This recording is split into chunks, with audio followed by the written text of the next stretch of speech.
Hello, I am Charlie Howe, and I have planned and delivered 3 various sessions to teach 4 participants 3 skills in hockey. That is passing, shooting, and dribbling in hockey. Now, I created the training session so that they can learn and improve their techniques or begin to learn the basics of hockey and get better at the sport. I presented the skills to my participants in lots of different ways. I used a few different methods. This included the whole method, where I demonstrated the skill and explained the teaching points and did them at the same time so they could see how I was doing it and how they could do it. This is to ensure that the athletes understand how the skill actually works and the timing of the skill and the rhythm of it, and then just because they're beginners, so that gives them a basic understanding of how it works.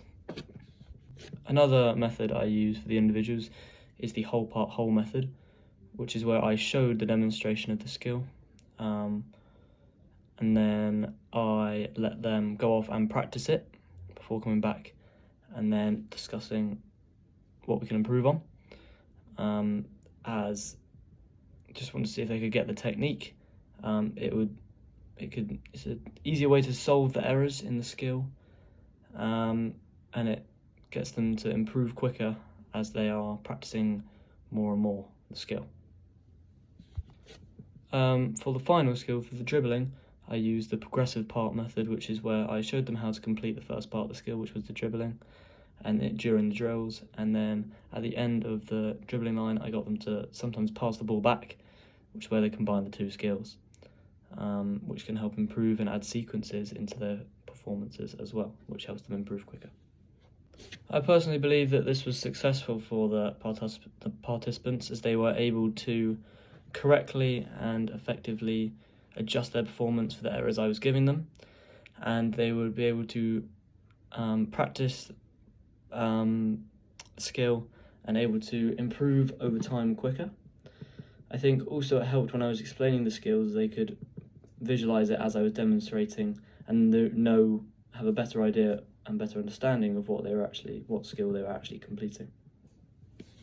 When practicing the passing in hockey, I used a type of practice called the mast method. This is a continuous session, so the participants will be in partners and they were passing the ball back and forth continuously before I decided to move them back to make it more of a challenge, but we were mainly focusing on the technique and the accuracy of the balls. This maximises the practice time for the participants when they are learning the skill as well, and after that I tried to help with their accuracy skills by adding in coned gates for them to pass through, and every time they pass through they got a point as well. For shooting, I used the variable practice method, which is where the performers were completing the same skill but in varying conditions.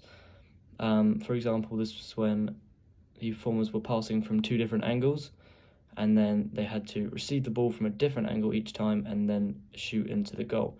Now, they were shooting from different angles as well, and also towards the end I had to call out a corner which the participants decided to shoot in, which made it more difficult, and they had to react a bit quicker, which meant they could learn the skill a little bit more under pressure as well. For dribbling, I used the variable method, which involves a variety of different situations. So for example, I put the cones out in a straight line to begin with, just to get them helping with the basics, and then before I spread the cones out, so they had to dribble a little bit wider, which is what you would do in a real game-based scenario. You'd have to dribble wide, and it also is beneficial for the participants to learn the correct movements and patterns during the session as well, which was beneficial. I believe that these methods were successful, as the performers got lots of time to improve, although I could use more of a range as well and come up with a more game-based scenario sessions as well to help with their understanding and knowledge of the skill. I decided to use a range of strategies when I was planning my session, because I thought that it would be easier for some of the participants who learned in different ways to experience the other varying ways as well, which could help them improve quicker, and it could open up new pathways and opportunities where the other participants could also learn like that. So I thought I'd include a range to ensure that when I was delivering the session, that I was clear and understanding for the participants to understand what the skill is and how to perform it effectively. I used two different teaching styles when I was showing how to teach my 3 skills in hockey. In the shooting and dribbling sessions, I decided to use the reciprocal method. This is because after the brief instructions and coaching points and the demonstration, the performers will be able to put the skill into practice straight away. This will allow the element of slight self-teaching for the participants as well, and they get to practice straight away, which means they have the most opportunity to also aid their improvement as well. And it can also develop communication skills and decision making of the participants who do take part in the session as well. So I thought that would be a great way for them to learn straight away and practice it, and I can come around and correct any techniques that are wrong, which they can adjust and then improve their performance by changing. For passing, I use a slightly different method. I use the command style. This is where I gave them an in-depth demonstration of the skill. I went into a deep demonstration where I showed them exactly how you hold the stick and exactly how you push the ball, exactly how you pass the ball properly and effectively, while telling them the coaching points as well. I'll talk through the skill and then I will let them practice after my in-depth talk. And this style is good for beginners who have never actually played hockey before, which a few of my participants hadn't, so I had to make sure they knew exactly how to hold a hockey stick and how to actually use it effectively. Overall, I think my strengths for delivering my sessions would be explaining effectively how to complete the drills and what the drills were, as I think the participants understood effectively, so that they were able to complete the skill and then practice thoroughly, so they get able to improve as well.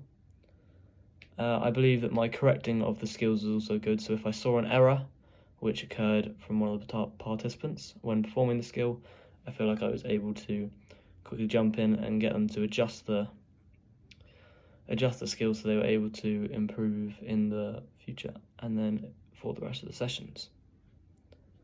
However, I think maybe my weakness could have been explaining the progression and why that is the progression, why that makes the skill harder. As I think I explained it, but I don't think it was in a lot of detail. So I think some of the participants could have been a little bit confused of why. So I could have explained that in a little bit more detail before I progressed the skill forwards more. But overall, if I was to change something, I think it would be possibly the dribbling drill. Maybe make it a little bit more game realistic, game-based scenario, more specifically. Or maybe do a different skill completely like defending, possibly. But I'm not too sure. But personally, I believe that the session went incredibly well. I think the ability went from not great to actually okay, pretty average. I could definitely see some improvement when I was beginning to start the session and towards the end of the session as well. They were able to meet the simple aims of the session, which was to learn the basics of the skills that I put in place for the session. So thank you, that is me. Goodbye.